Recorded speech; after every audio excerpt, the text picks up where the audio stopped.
Let's explore the spiritual ramifications of cloning your doggy. This morning's lesson is drawn from a good-hearted question found on Reddit. The question is short and sweet. The title is long, but the question is short and sweet. Is it wrong in Buddhism to clone your dog because you're stopping it from continuing its journey through samsara?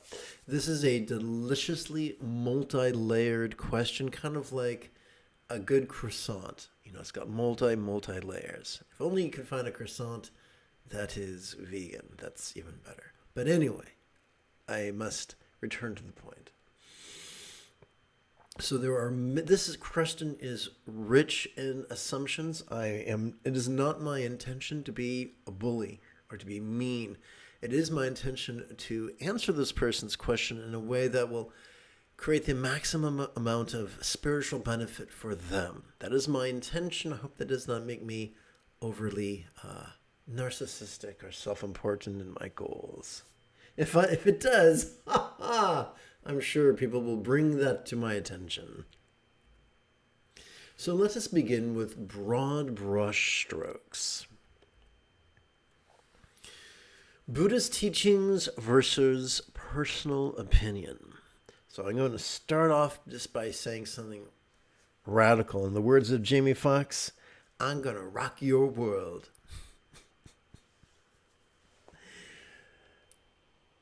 The Buddha may have existed exactly as we've been told he existed. He might not have existed that way. He might have been a god come to earth as an avatar. He might have been a man of flesh, blood, and bone who became something more than a man. He might not have been a man. He might not have existed. He might be purely archetypical. Either way. Cloning was not mentioned in the most ancient of Buddhist scriptures. Therefore, any opinion on that subject, whether educated or ignorant, is purely a personal opinion. This is important.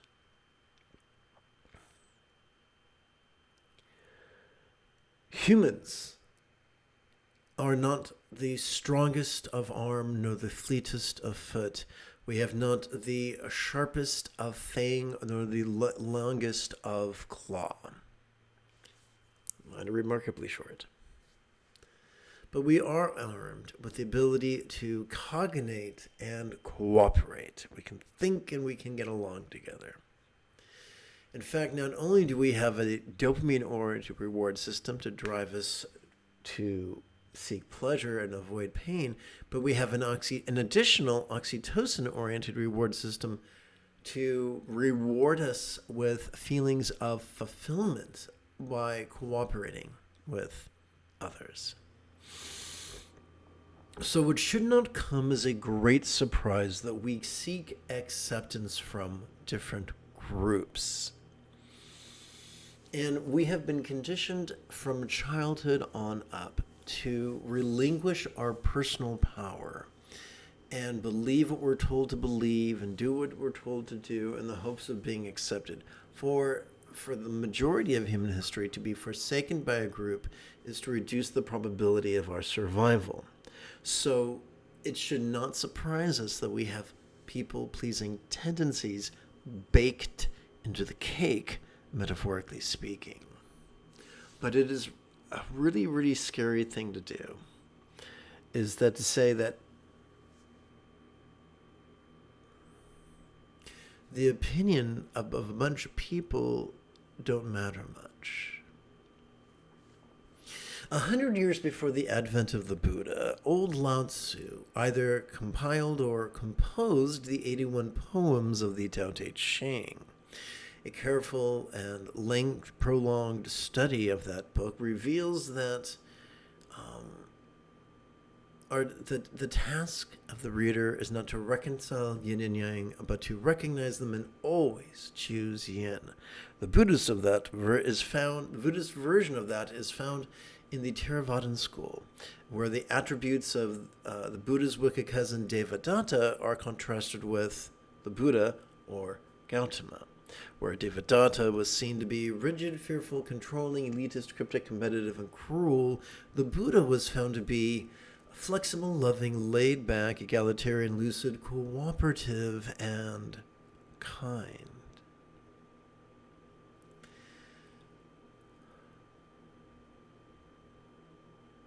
If the only way we can earn the friendship or the acceptance of a bunch of people who are rigid, fearful, controlling, elitist, cryptic, competitive, and cruel is to forsake our personal power, number one, that is too high a price to pay.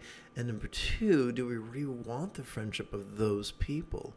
Will they influence us to be the people that we want to be? And will they really have our backs?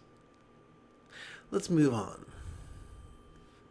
Welcome to late stage capitalism, where people take advantage, where entrepreneurs take advantage of those who have more dollars than cents, who have more disposable income than they do a working knowledge of biology.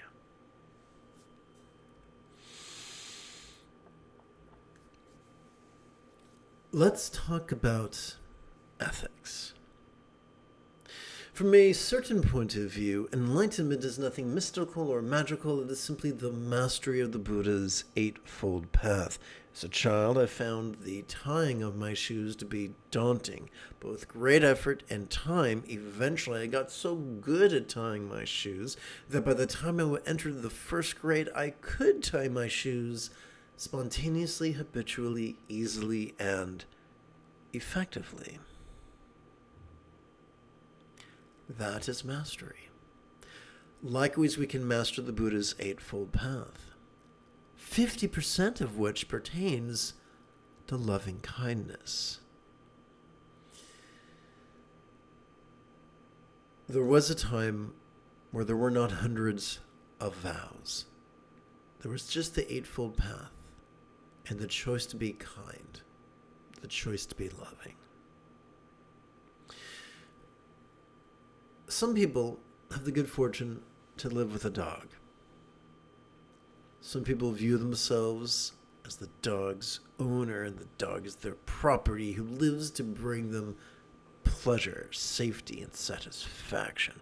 But there are others who view themselves as the dog's ward, the dog's protector, the dog's friend, the dog's surrogate parent, and who takes care of the dog, makes sure the dog is fed and watered and exercised and feels safe and receives appropriate medical care. The former group view the dog as a tool, a means to an end, and the dog makes them feel good, and they are happy to clone that beastie, that they might continue to make them feel good in life after life after life after life. Whereas someone who views their doggy as their ward, someone who an individual who they love and they respect and they care for and they appreciate, the loss of that companion is heartfelt and sad. And depending upon their belief system, they might do what they can to ensure an auspicious rebirth for their doggy, if there is such a thing.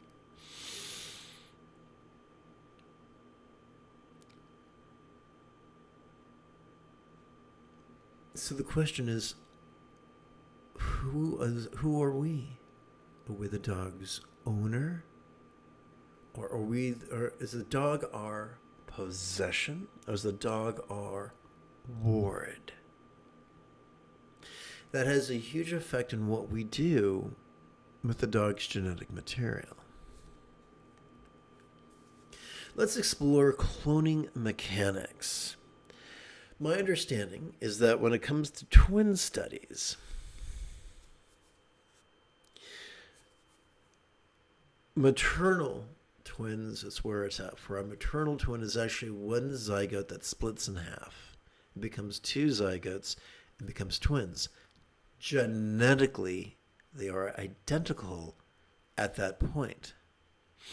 However, there's such a thing called epigenetics, which means there are some genes that just express themselves immediately, like the color of one's eyes, or the color of one's hair, or something like that. The number of digits upon a hand, that type of stuff. There's other genes that live in potentiality and are not expressed until they are triggered, typically by an environmental factor. Even in the womb, there are different environmental. Each little embryo is subject to subtly different environmental influences. That's just within the womb. Look at twins who are fully adult, and although they look identical, their personalities, no less their talents, are different. Cloning anyone, cloning any loved one, regardless of species, will not create that exact same entity. It might create a very, very, very, very, very similar body, but not a similar mind. Not a similar personality. Cloning is not a great celestial Xerox machine. It's just one of many ways to make something very much like a twin, separated by time. In a world of overpopulation, in a world where unwanted dogs are destroyed and kill shelters, do we really want to ignore them so we can create a twin of a beloved pet? Or is it more empathetic? Is it more compassionate? Is it more loving? After one has said goodbye to the pet, and after one has mourned their pet, and after one has learned the lessons of grief, and that once one is ready to open one's arms and heart and house to another pet, that one seeks a pet that really needs our help, perhaps from a shelter. Could that be more spiritually mature?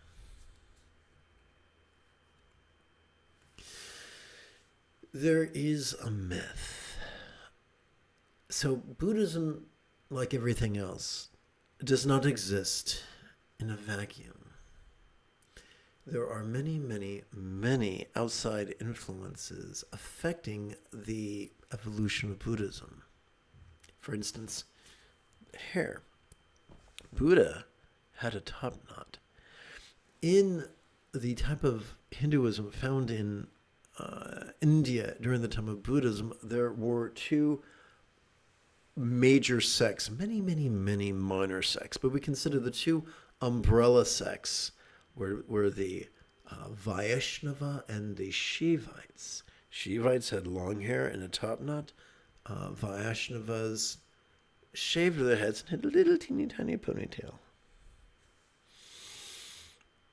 like some Hare Krishnas do. There is a consensus in the anthropological community that at a certain point in the early stages in Indian Buddhism, the patrons of the Buddhists became the Vaishnavas. And therefore, at a certain point, monks stopped wearing their hairs in top knots and they began shaving their heads.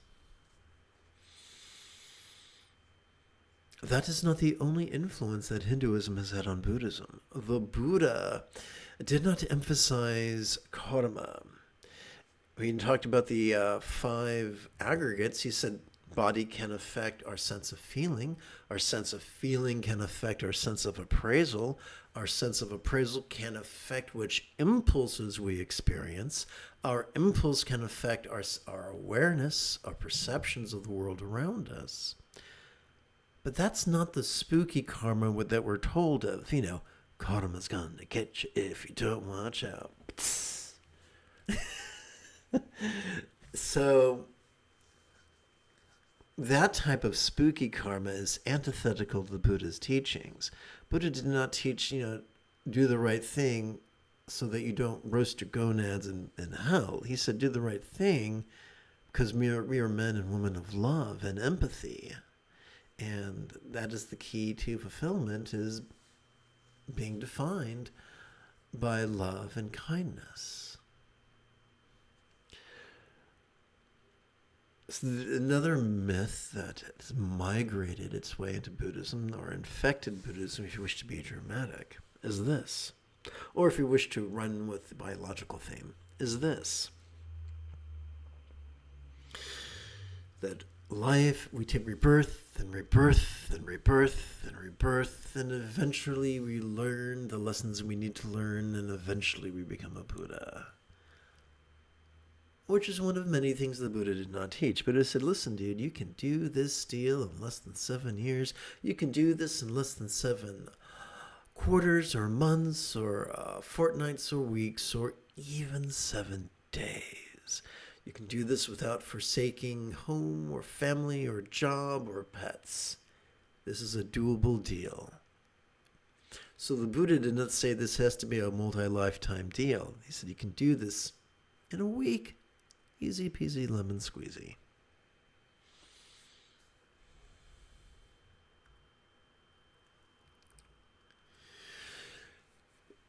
It isn't clear.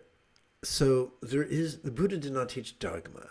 Dogma is the domain of those who are rigid and fearful and controlling, and the Buddha chose to be flexible and loving and laid back, hence no dogma. Similarly, the multiple life doctrine was not a tenet of Buddhism.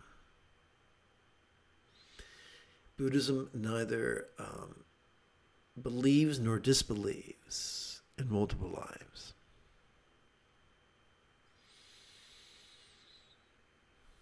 Now, the majority of Buddhists, the majority of people who call themselves Buddhists, like the majority of people who call themselves Christians, are pretty much scripturally ignorant. Only a minority have really dug in. And of those who have dug in, very, very few really have a good beat on things. That's a universal phenomena. Regardless of whether you're spiritual or secular, whatever enthusiasm you identify yourself with, there are different levels of commitment and comprehension, and that's just the way it goes. So, yeah, the majority of people, the ignorant masses might believe in multiple lives, but that really is not what the Buddha taught, and that's really not the emphasis of Buddhism. At least it wasn't supposed to be as it was originally taught. Things can change and mutate and grow, pulsing and perverted. But originally, preparing for auspicious rebirth wasn't the thrust of Buddhism. Although in the numerical discourses of the Buddha, in the section known as the 11s, there is a discourse attributed to the Buddha where he describes 11 benefits of loving kindness.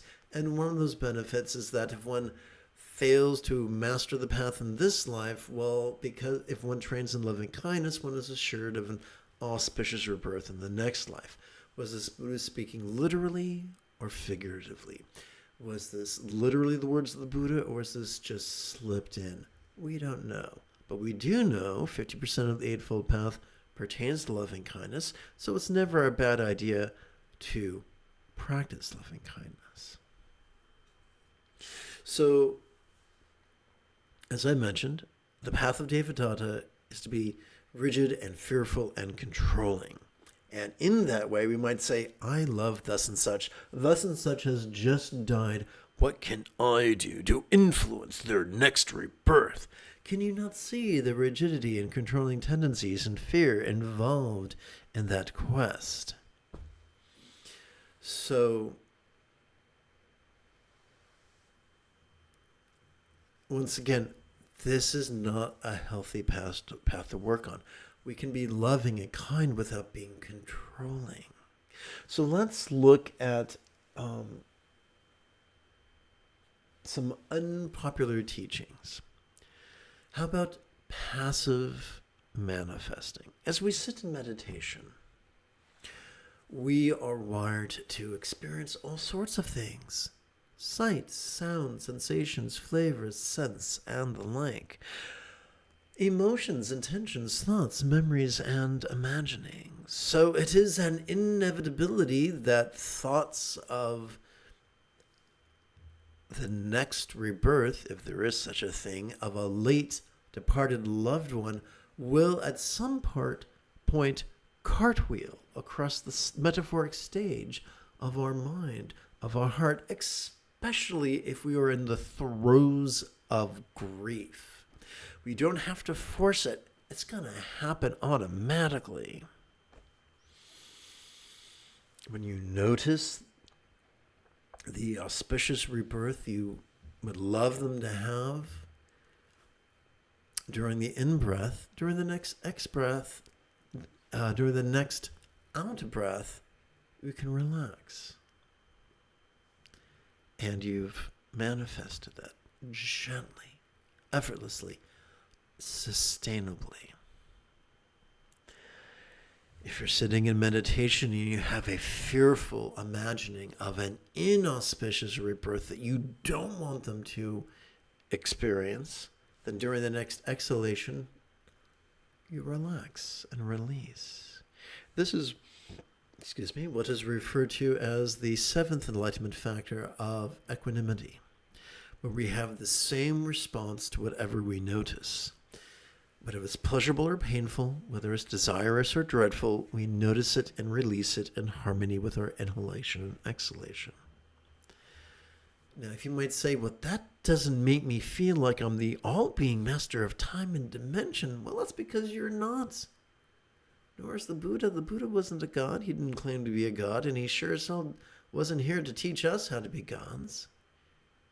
He taught us to be healthy and happy, peaceful, loving, wise, and resourceful.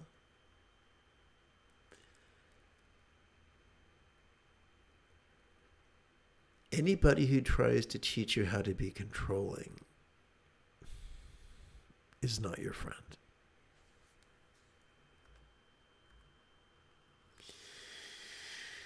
The first fold of the Buddha's Eightfold Path is the right view of impermanence that helps us to let go. The second fold of the Buddha's Eightfold Path is wishing love. These two are not mutually exclusive. We can practice them in cooperation. As we breathe in, we can spontaneously notice our love for all beings everywhere, including our late pets. And as we exhale, we are already wired, thanks to a quirk of evolution, to physically relax and mentally release. And so the very great irony of Buddhism is that the mindfulness and meditation, which are the wellspring of the remaining six aspects or six folds of the Eightfold Path, are naturally occurring phenomena. And all we have to do in Buddhism is get out of our own way. I do look forward to practicing this in greater detail with you and then concluding with a chant after approximately 30 seconds of housekeeping. This is Lama Jigme Gyatso of the Buddha Joy Meditation School. For more than 30 years, I spent about 8 hours a day, almost every day, studying, practicing, mastering, and reverse engineering the teachings and techniques of each sect of Buddhism so that you would not have to. Welcome, my friends, to Meditate Like a Jedi, which is made possible due to the generosity of viewers just like you.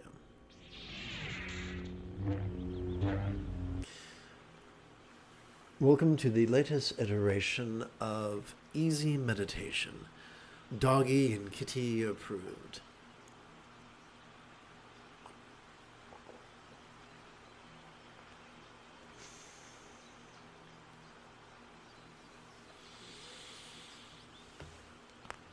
Oh, goodness. Okay, here we go.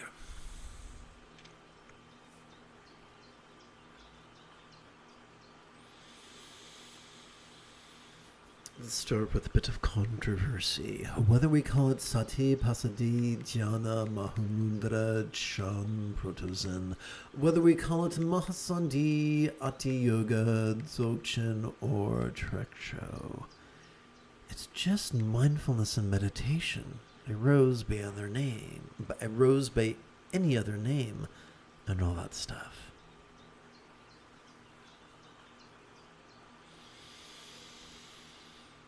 Every time we breathe in, whether we know it or not, whether we mean to or not, we access our sympathetic nervous system.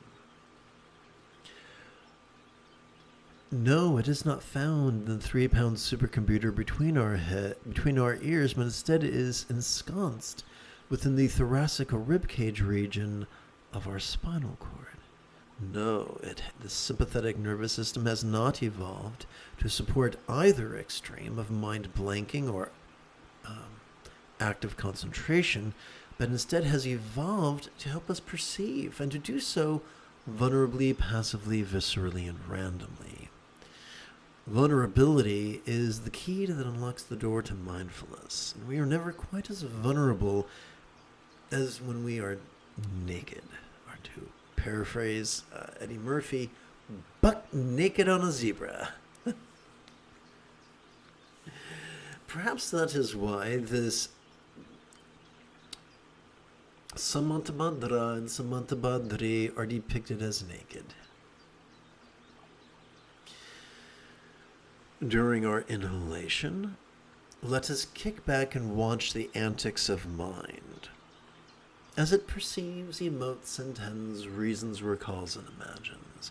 Let us do this as silently and mentally we recite the demonstrative pronoun this.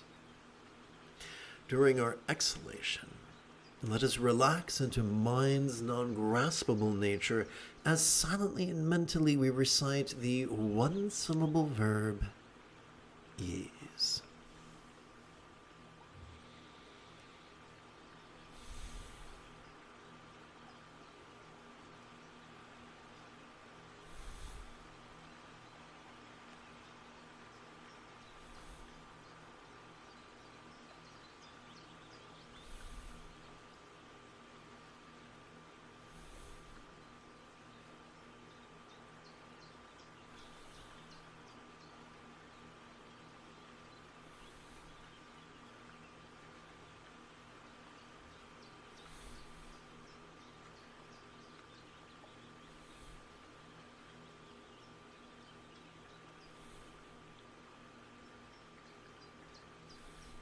By the way, mindfulness is the 7th fold of the Buddha's Eightfold Path.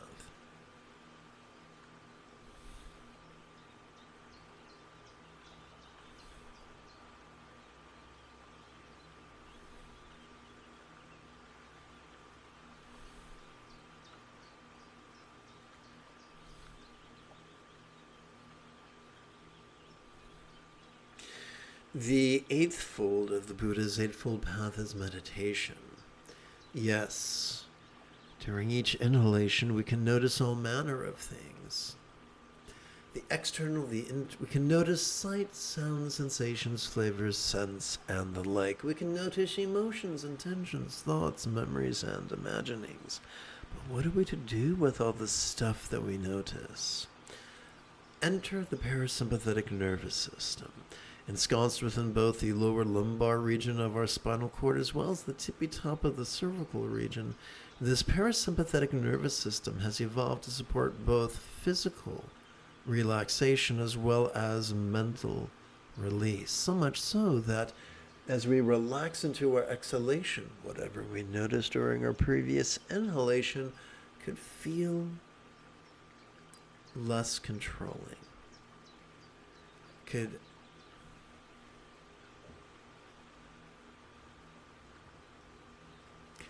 feel less defining of who or what we are. Now, because all complex life forms on this planet have evolved to think symbolically, let us sprinkle the special sauce of figurative language on this equation. As we relax into our exhalation, whatever we noticed during our previous inhalation could begin to feel as if it was as non-graspable as a vast empty void. Any English teacher will remind us, I should say any good English teacher will remind us that a simile is only as useful as it is relatable. Therefore, we must ask, what is a real-world example of a non-graspable vast empty void? How about the illusion of the infinite azure sky on a bright and beautiful cloudless morn, which, although is tantalizing to the eye, is non-graspable to the hand?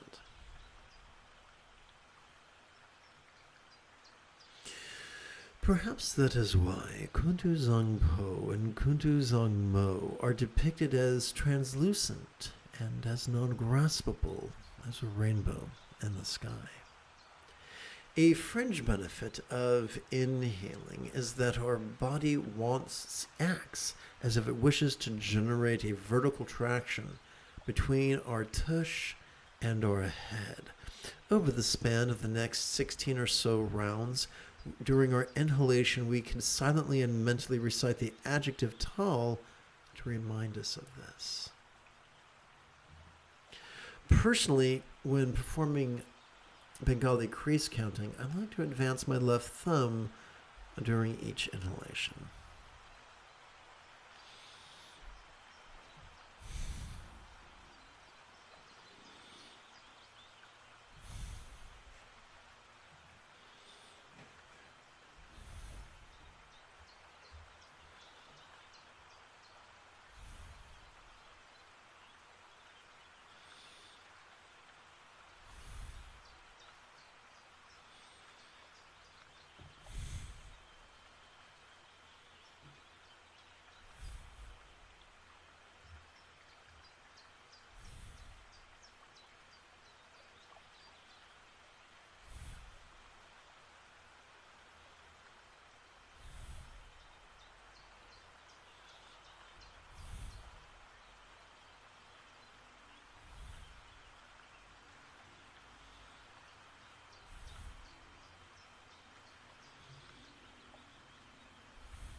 Although I lifted my hand in front of the camera to demonstrate Bengali crease counting, I typically rest my hands on my thighs or in my lap, and I invite you to do the same.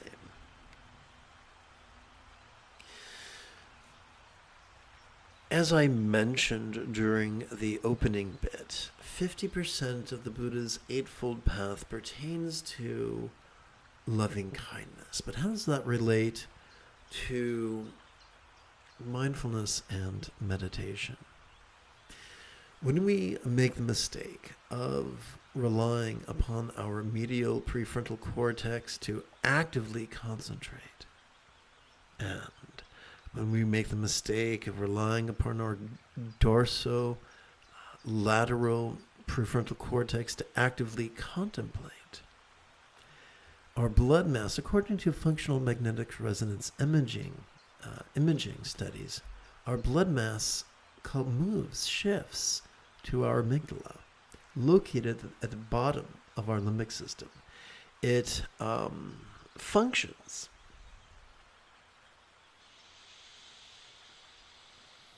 as the seat of anxiety and aggression, which are pretty much the opposite of what we want from our experience of meditation.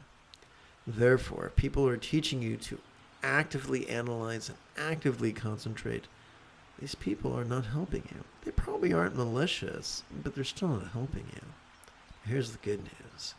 When we replace active concentration with passive mindfulness, when we replace active analysis, active contemplation with passive meditation, our blood mass shifts to our anterior cingulate gyrus. It's tough to see on this page. It shows up better on this page. But the anterior cingulate gyrus, this hunk of meat, looks like a catcher's mitt, functions as the hub of our mirror neurons and the seat of empathy and compassion and love. Perhaps that is why the best artists do their best to depict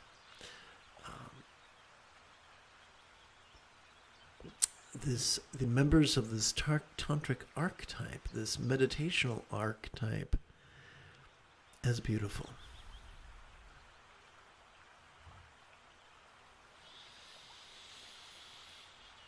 Let us continue. Let's return to this ease.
Those traversing Devadatta's path of being rigid and fearful and controlling would tell us that the right effort is difficult and makes us scrunch up our face like we smelt something bad.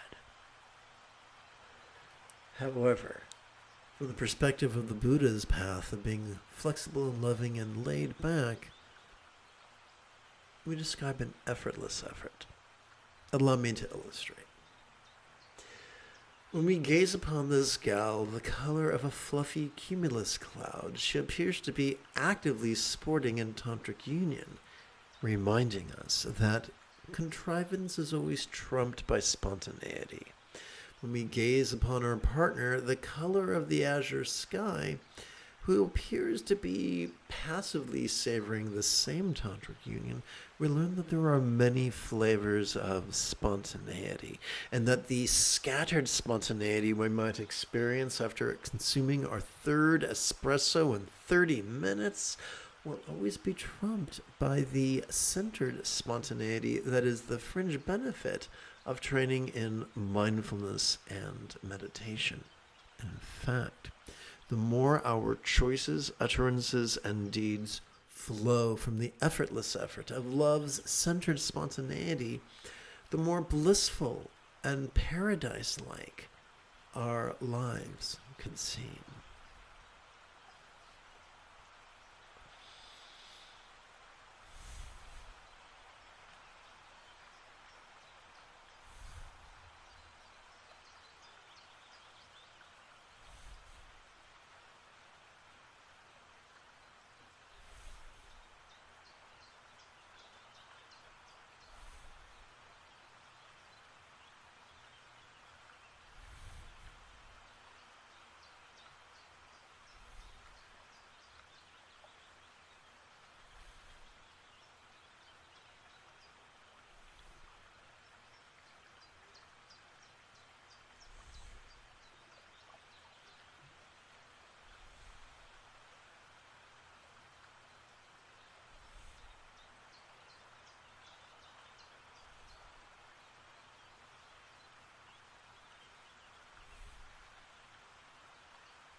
Having climbed to contemplative cruising altitude together as a team, let us meditate as profoundly as Ahsoka Tano Lothal.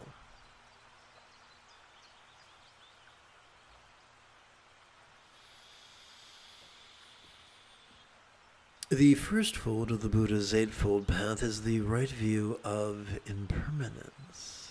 A view of impermanence that helps us to let go. Ever changing, one and all, there is nothing permanent to grasp. This does not require a PhD. This does not require decades of study. It can be mastered in a week. You see, every time we breathe in, our sympathetic nervous system cannot help but notice change. Sometimes subtle, sometimes jarring.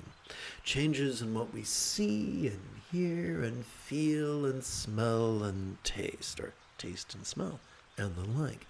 Changes in our emotions, intentions, thoughts, memories, and imaginings.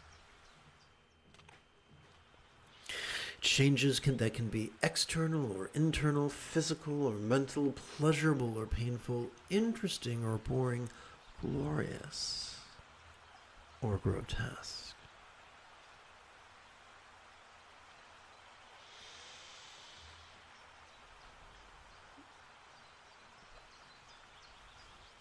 Let's practice.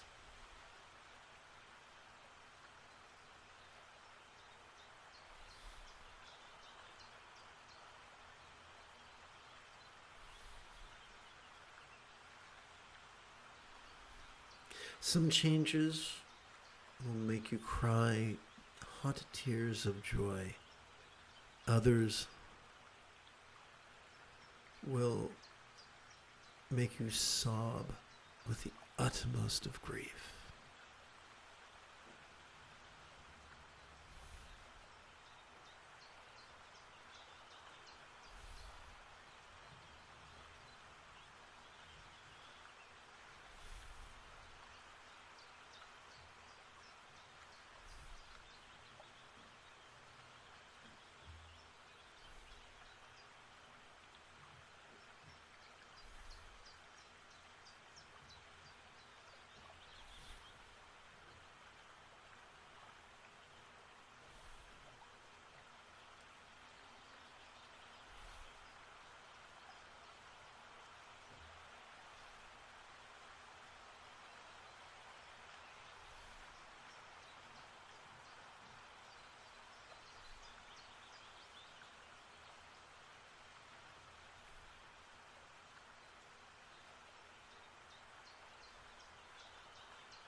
Notice that in the earliest style of Buddhist statuary, the legs were not grotesquely woven into the shape of the pretzel, but one shin is just resting upon another.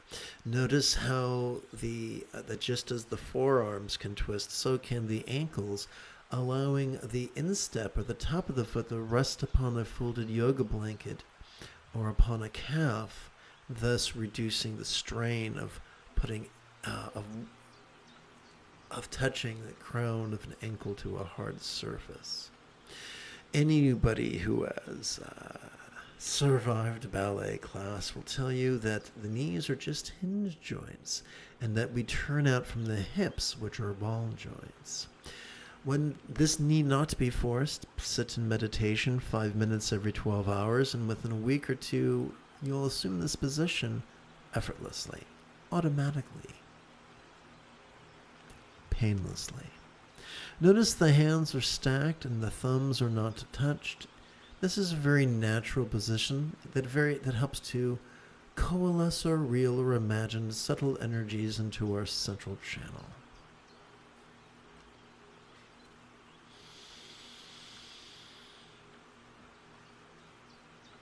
A fringe benefit of correctly relying upon mindfulness and meditation is that we spontaneously experience wishing love, which is the second fold of the Buddha's Eightfold Path.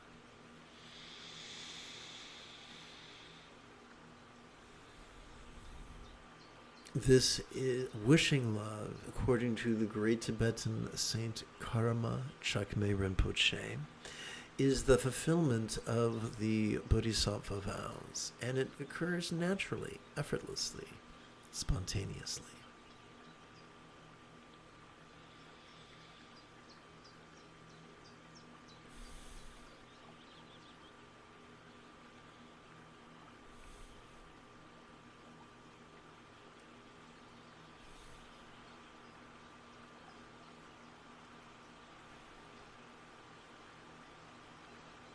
Perhaps wishing love could be described as mental morality.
So the other day, a good-hearted student asked me about a kiwi-shaped thing, and I thought they were talking about the cerebellum, but they were speaking about the basal ganglia.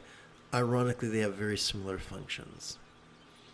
Motor functions, gross motor functions. Perhaps that is why when someone who has ADHD and autism is infected with Epstein-Barr virus, they begin to lose a lot of their motor control and begin to have tics and gait loss and grip loss and the like. The third fold of the Buddha's Eightfold Path is kind communication, or perhaps verbal ethics.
The fourth fold of the Buddha's eightfold path is kind conduct. According to the great Karma Jigme Rinpoche, the essence of the hundreds of Patimoksha vows all boils down to non-violence, the essence of physical morality.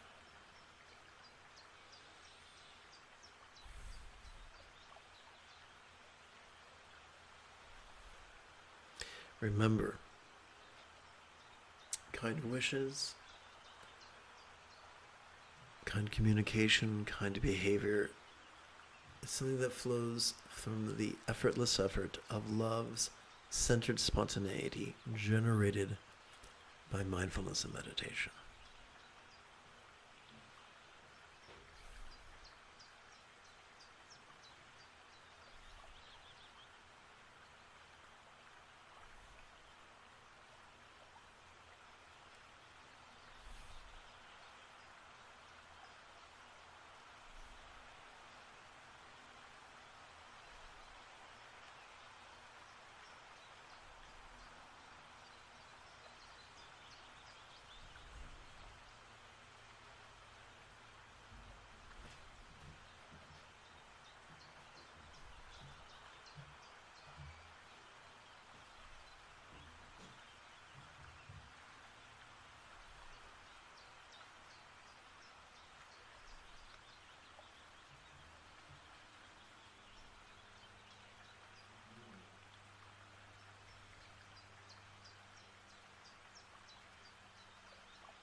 The fifth fold of the Buddha's eightfold path is kind commerce, choosing not to be a Karen, forever trying to get people fired, choosing not to be a Chad, forever trying to drive your other people out of business, replacing our cruelty and competitiveness with kindness and cooperation.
As we practice the vulnerability of mindfulness, we could recall or imagine or confabulate things that are uncomfortable memories. And rather than be defensive, we can be curious, we can be vulnerable as to the filthy magnesties disgorged by our subconscious.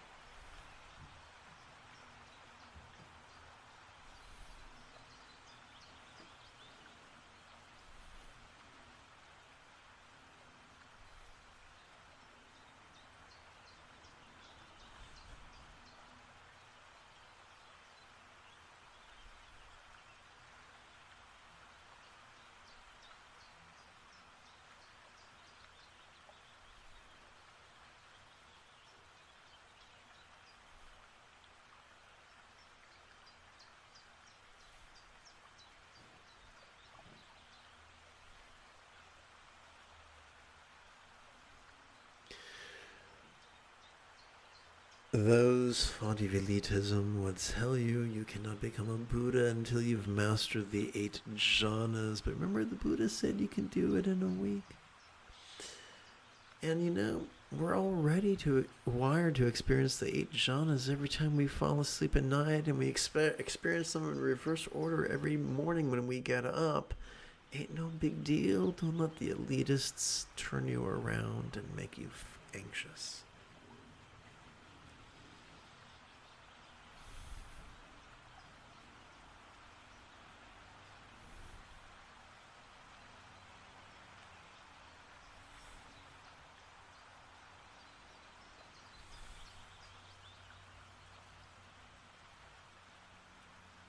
Let us bring our bodies 5 regions into the path of bliss and letting go.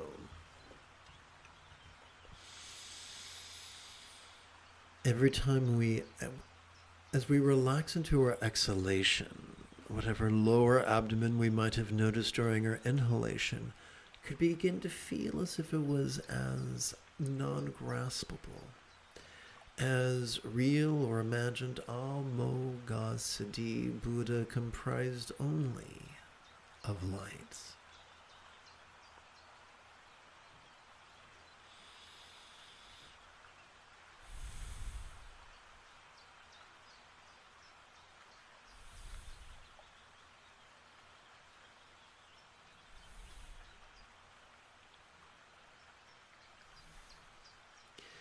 As we relax into our exhalation, whatever color green we might have noticed during our previous inhalation could begin to feel as if it was as non-graspable, as real or imagined Almoghasiddhi Buddha comprised only of light.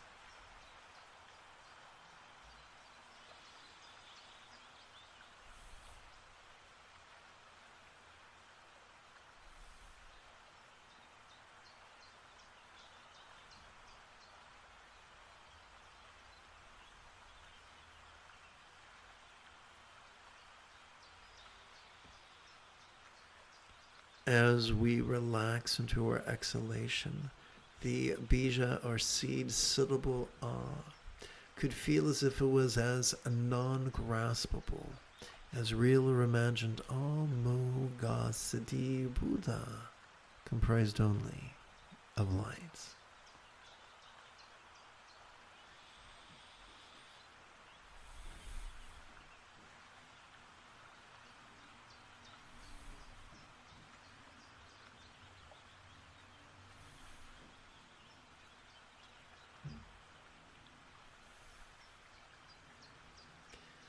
As we relax into our exhalation,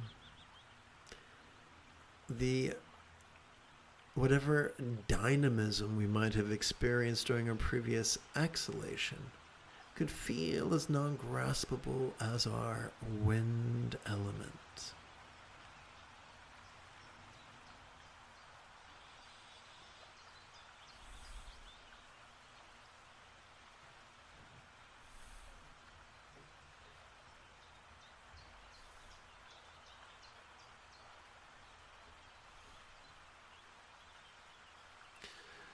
Let us rest in the spontaneous awareness and release.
As we relax into our exhalation, whatever area behind our navel we might have noticed during our previous inhalation could begin to feel as if it was as non-graspable, as real or imagined Ratna Sambhava Buddha comprised only of light.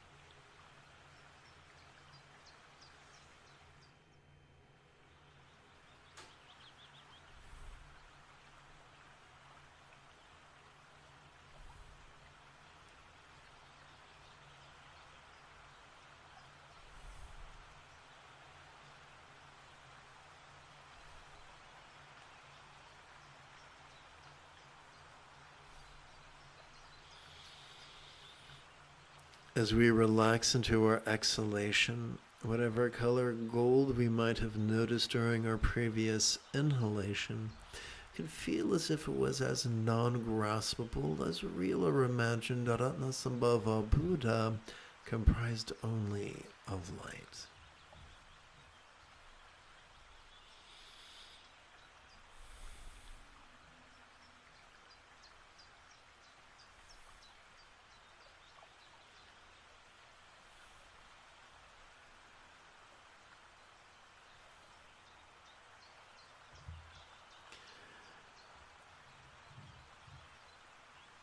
As we relax into our exhalation,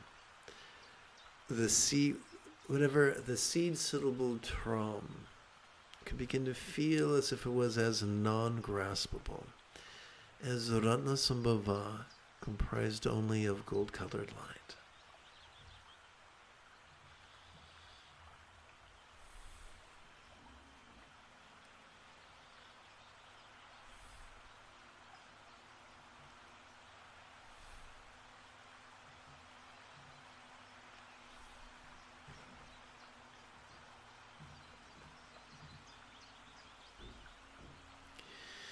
As we relax into our exhalation, whatever experience of solidity we might have perceived during our previous inhalation could begin to feel as if it was as non-graspable as the earth element.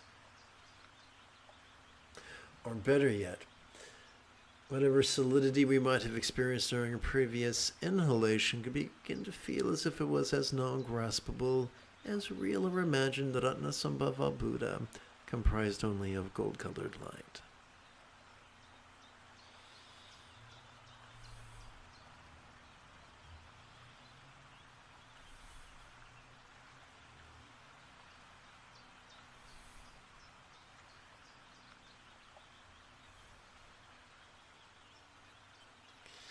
Let us rest in spontaneous awareness and release.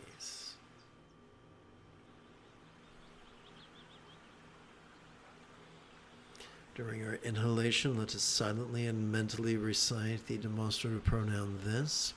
During our exhalation, let us silently and mentally recite the one-syllable verb ease.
As we relax into our exhalation, whatever chest we might have noticed during our previous inhalation could begin to feel as if it was as non-graspable, as real or imagined.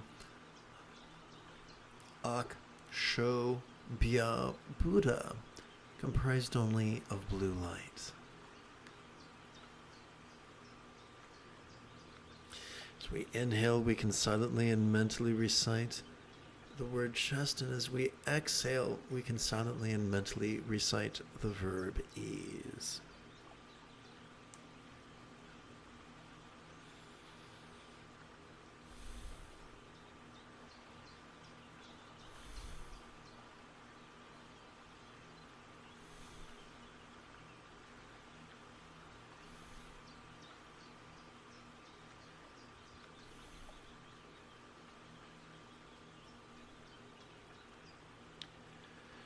We could silently and mentally recite the color blue as we breathe in. We could silently and mentally recite ease as we breathe out. And as we do, whatever blue we might have experienced during our inhalation could begin to feel as if it was as non-graspable, as real or imagined Aksho Bya Buddha, comprised only of light.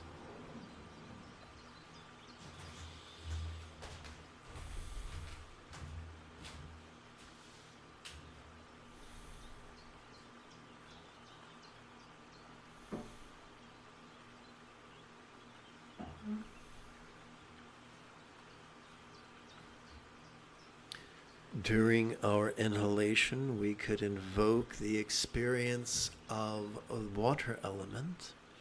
And during our exhalation, we could relax into the recitation of the one-syllable verb ease. And as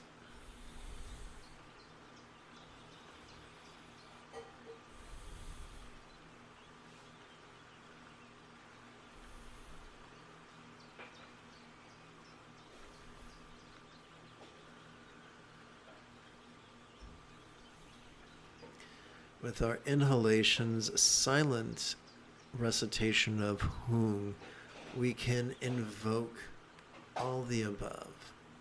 And with our exhalations, silent recitation of the verb ease, we can let go.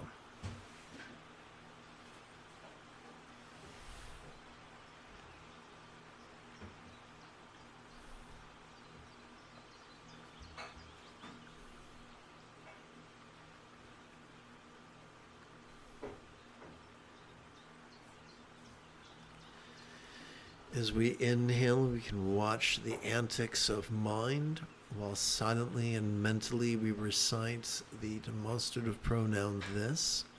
As we exhale, we can relax into mind's non-graspable nature, as silently and mentally we recite the one-syllable verb, ease.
That's weird.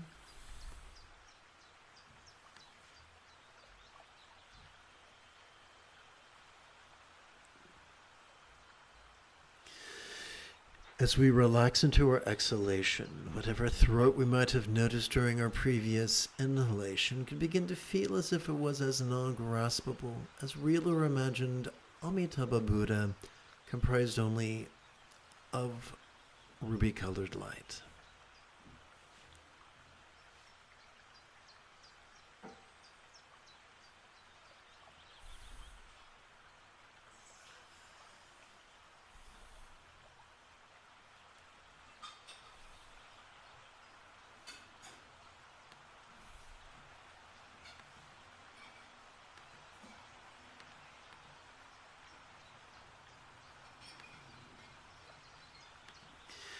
As we relax into our exhalation, whatever color red we might have noticed during our previous inhalation could begin to feel as if it was as non-graspable, as real or imagined Amitabha Buddha, comprised only of light.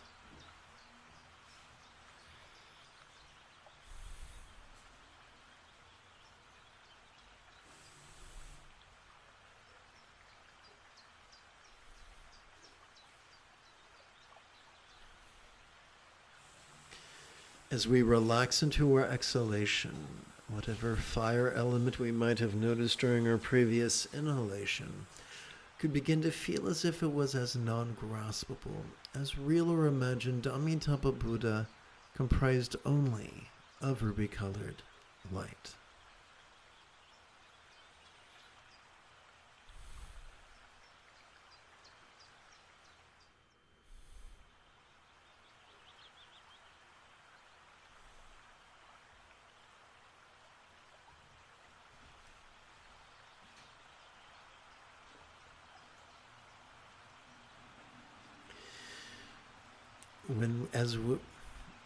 With the silent and mental recitation of the syllable free, we could evoke or invoke all the above.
As we relax into our exhalation, whatever crown of our head we might have noticed during our previous inhalation could begin to feel as if it was as non-graspable,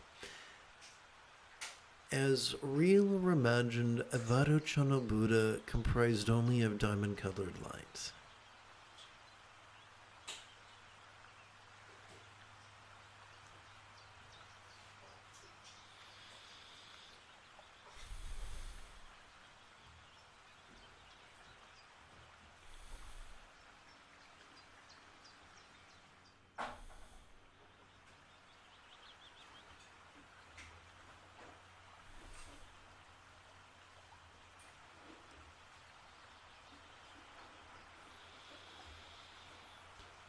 As we relax into our exhalation, whatever color white we might have noticed during our previous inhalation could feel as non-graspable as a Buddha, comprised only of light.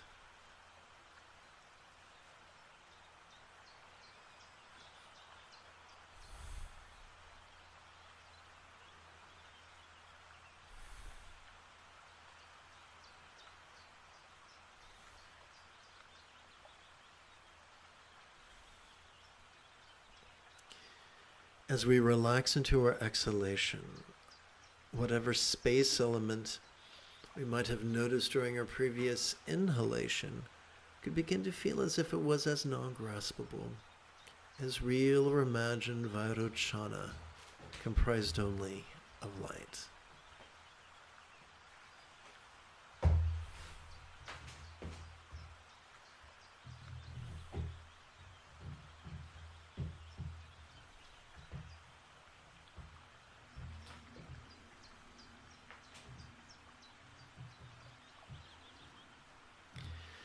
As we relax into our exhalation, whatever mantric syllable we might have noticed during our inhalation, such as Om, could feel as non-graspable as Vairochana Buddha, real or imagined,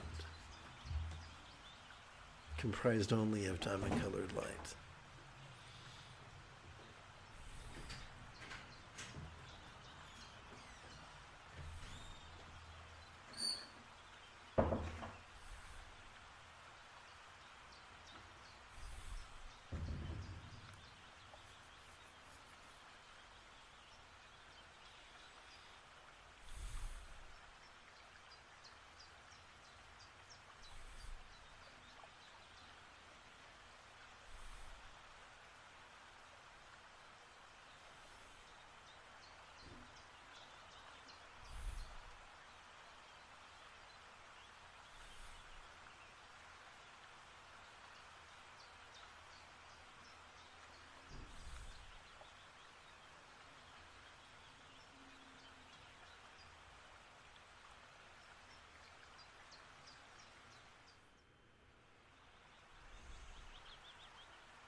As we relax into our exhalation, whatever dualistic experience of peril or safety or scarcity or abundance we might have experienced during our inhalation can collapse into the simplicity of circumstance or lot.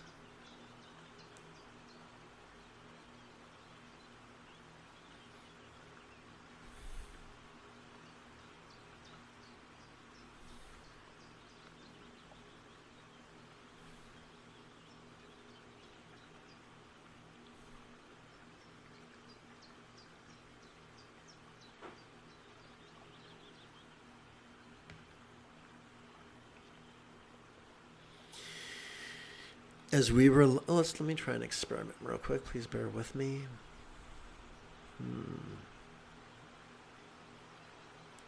Having a problem here with the old coordination.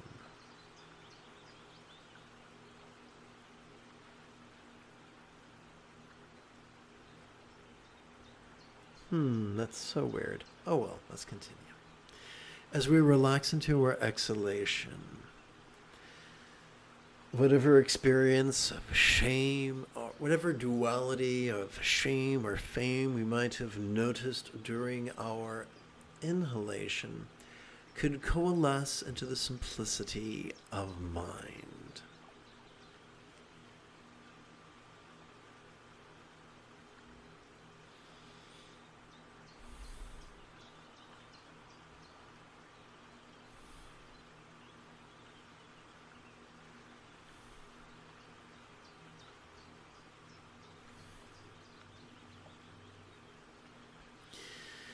As we relax into our exhalation, whatever duality of scorn or praise we might have noticed during our inhalation could collapse into the simplicity of just speech.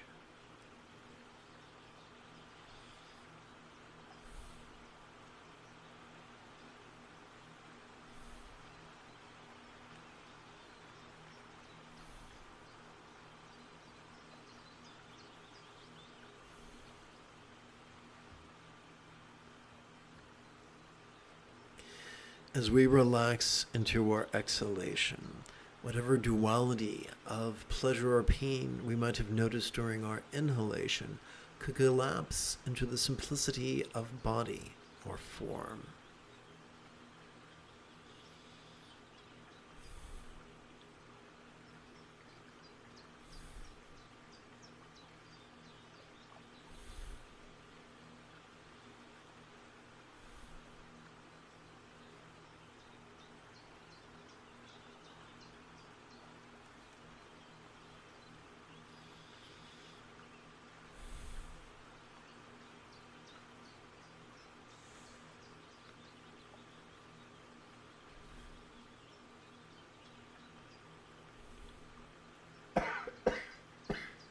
Excuse me.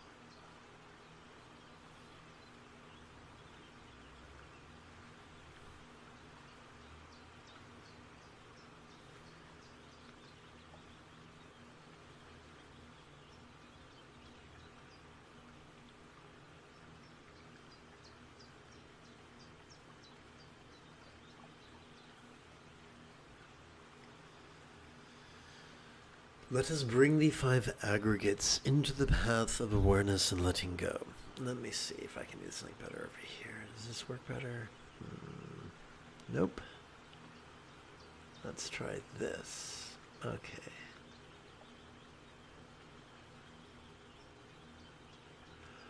There we go. Okay, let's go over here and hit wrap text and in front of text and see if that doesn't work better.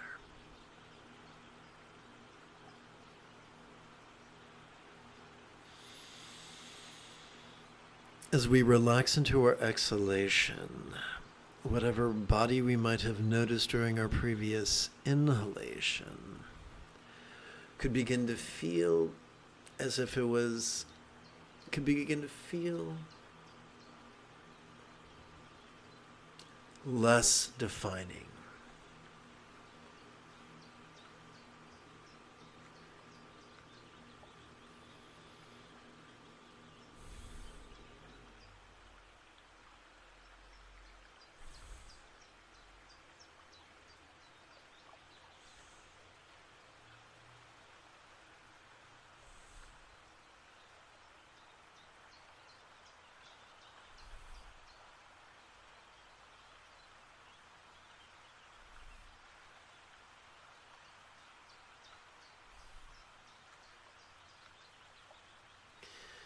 As we relax into our exhalation,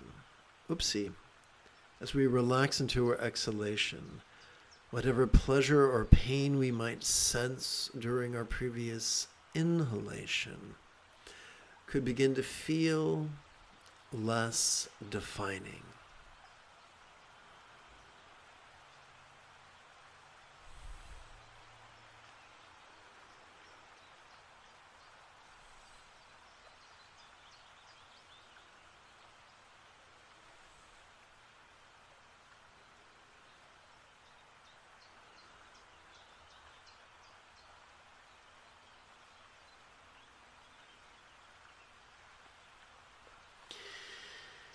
As we relax into our exhalation, however we have rated, appraised, or rated the intensity of that pleasure or pain, could feel less defining.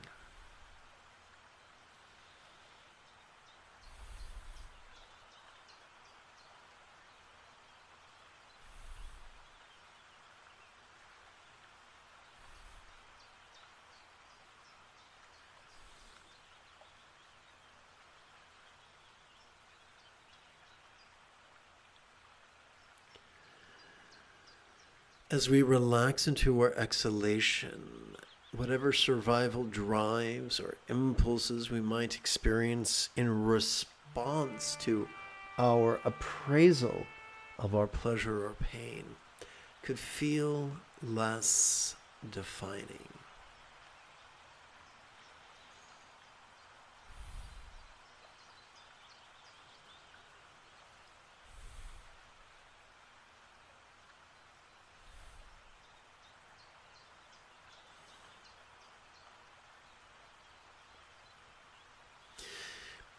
As we relax into our exhalation, whatever awareness we might have noticed during our previous inhalation could feel less defining.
As we relax into our exhalation, whatever dullness we might have experienced during our previous inhalation, could begin to feel less defining.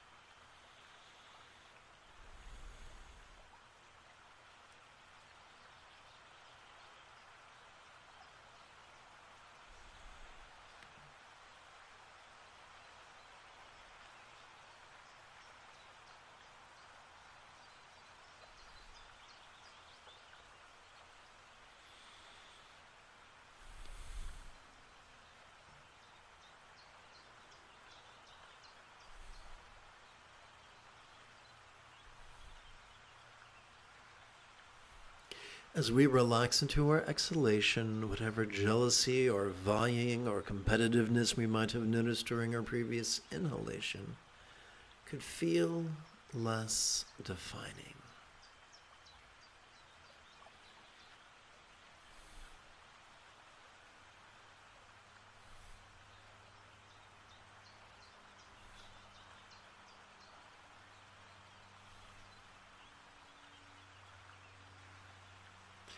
As we relax into our exhalation, whatever craving we might have experienced during our previous inhalation could feel less defining.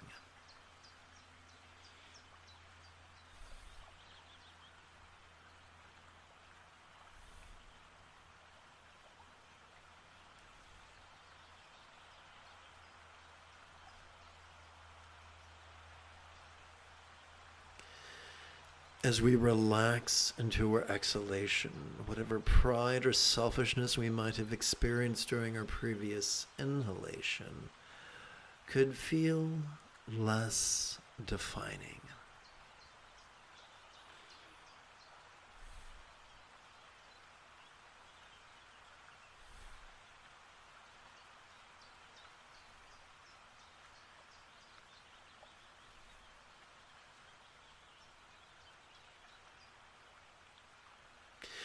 As we relax into our exhalation, whatever aversion we might have experienced during our previous inhalation could begin to feel less defining.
Let us seal this morning's practice by percussively reciting the Heart of Wisdom Sutra.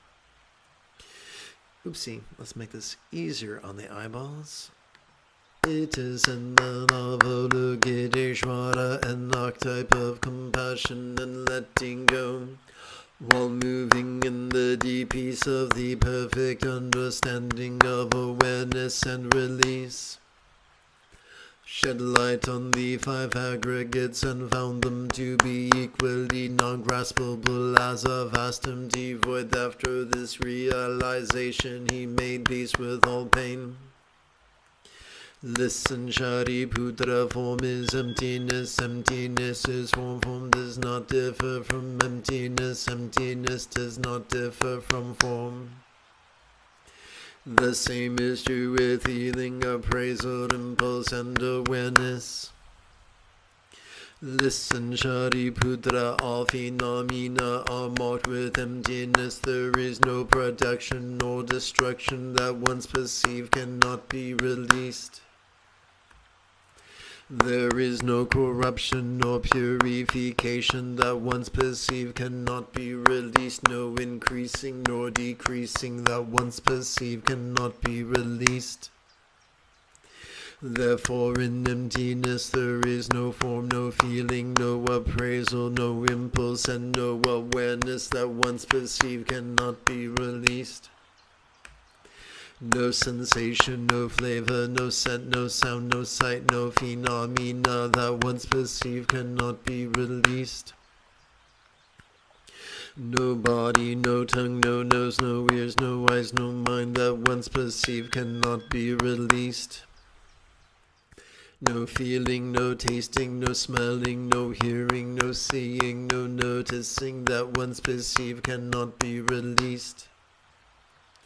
No interdependent origins and no extinction of them, from confusion to aging and death that once perceived cannot be released.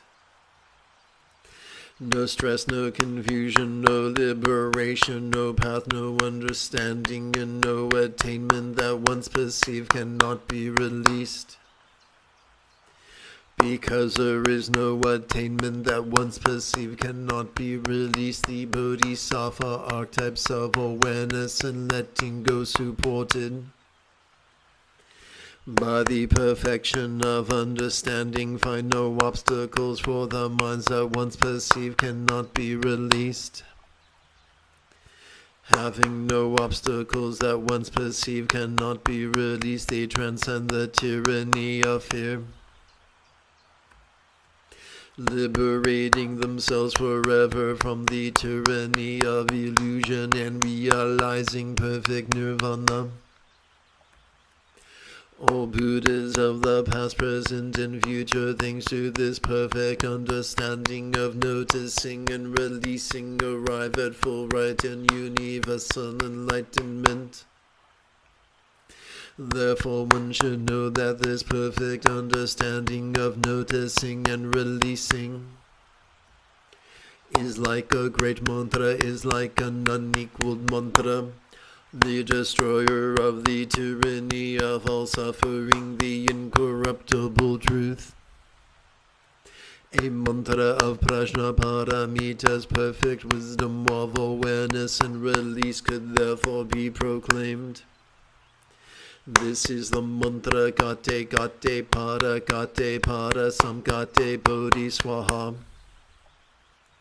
Gone completely, and perfectly gone to enlightenment, may it be so.